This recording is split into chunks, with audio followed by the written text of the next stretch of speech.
师父慈悲，2020年文殊菩萨圣诞，给弟子受皈依，法名智兰。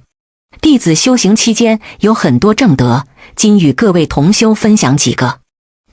2017年国庆长假，弟子拉着6岁女儿从湖南来到山东，第一次上山，幸运地拜见了尊师。随后3晚，弟子梦中都见到尊师。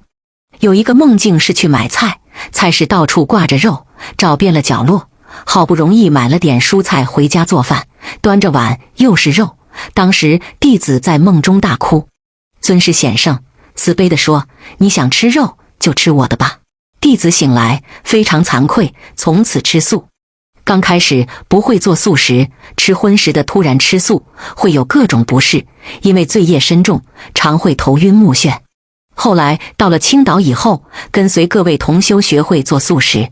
女儿也是吃素4年多，以前体弱多病的两母女，现在几乎不生病，这是持不杀戒获得的实惠。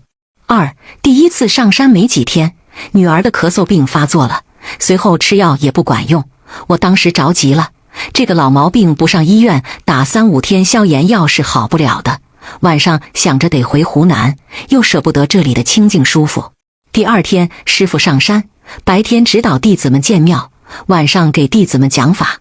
问及我们母子住哪里，智医师说孩子咳嗽厉害，怕影响其他人，住在附近旅馆。师父慈悲地说了一句：“没事的，过几天就好了。”其实师父说完以后，孩子再也没有咳嗽，佛法真是不可思议。我带着孩子在山上待了7-8天，才依依不舍地回湖南。2018年春节前，弟子回老家看望亲戚，回来后开始全身发冷，随后咳嗽。弟子没在意，没几天就咳嗽到必须站着或坐着，无法躺下。当时母亲病重，家人们没有精力注意我的变化。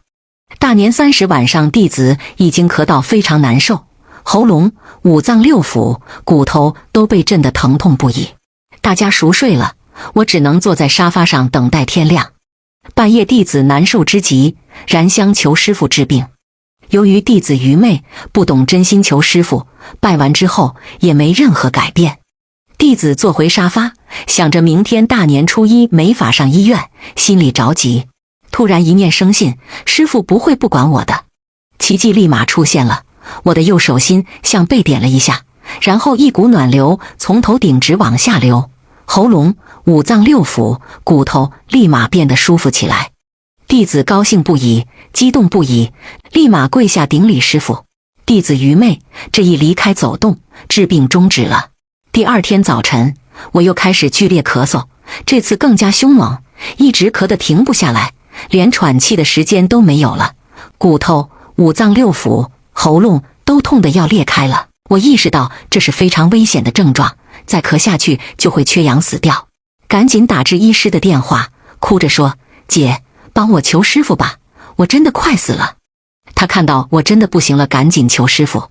不到1分钟，我这边立马舒服起来，所有的疼痛就像幻觉一样，全部消失得无影无踪。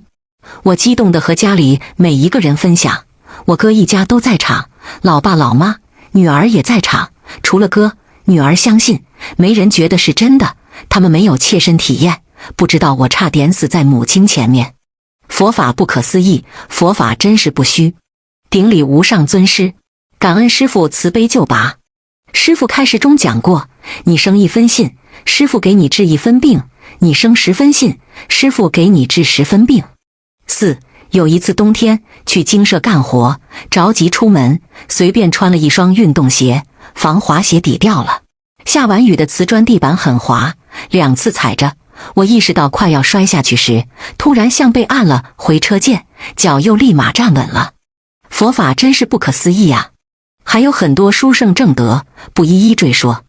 跟着地身大师修行，就能实修实证，获得福报。顶礼无上尊师地身大师。2022年5月22日，皈依弟子智兰。